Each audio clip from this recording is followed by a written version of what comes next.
Hi friends, welcome to science club 37. ఈరోజు మనం leaf గురించి తెలుసుకున్నాం. This is leaf.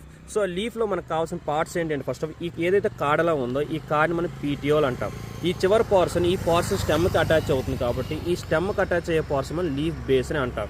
So petiole, leaf base. ఈ పీటియోల్ కాస్త దేనిగా మారుతుందంటే ఇది మన యొక్క మిడ్ రిబ్గా కన్వర్ట్ అవుతుంది. దేనిగా మారుతుంది?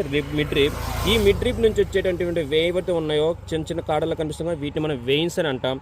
ఈ వెయిన్స్ నుంచి మరికొన్ని చిన్న చిన్న స్మాల్ వచ్చినవన్నీ వీటిని మనం వెయిన్లెట్స్ అంటాం. సో వెయిన్లెట్స్ మిడ్ రిబ్ మొత్తం కలిపితే లీఫ్కి ఒక స్ట్రక్చర్ ఫామ్ చేస్తుంది, అదే లీఫ్. అదే కాకుండా మిగతా గ్రీన్ పోర్షన్ ఏదైతే ఉందో ఈ గ్రీన్ పోర్షన్ అనేది లీఫ్ లామినా అంటాం. ఈ లీఫ్ లామినాలో మనకి ఫోటోసింథసిస్ జరుగుతుంది. ఇది మనం ఇందులో ఒక చిన్న పార్ట్ తీసుకెళ్ళి మైక్రోస్కోప్లో అబ్జర్వ్ చేసుకుంటే మనకు ఒక టైప్ ఆఫ్ సెల్స్ కనిపిస్తాయి, మీసోఫిల్ సెల్స్ అంట. అందులో మోర్ నెంబర్ ఆఫ్ క్లోరోప్లాస్ట్ ఉంటాయి.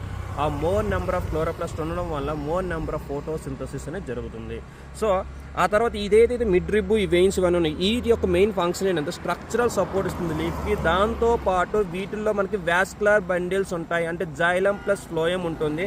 ఈ జైలం ఫ్లోయం ఏం చేస్తుంది? ఫుడ్ని, వాటర్ని ట్రాన్స్పోర్ట్ చేస్తుంది. తెలుసు మనకి జైలం ఏం చేస్తుంది? వాటర్ని ట్రాన్స్పోర్ట్ చేస్తుంది. ఫ్లోయం అనేది ఫుడ్ని ట్రాన్స్పోర్ట్ చేస్తుంది. సో లీఫ్కి మొత్తం కూడా అందించేవి ఫుడ్, వాటర్, ఈ వెయిన్స్, వెయిన్లెట్స్, అదేవిధంగా mid rib. So this is about smart notes on leaf.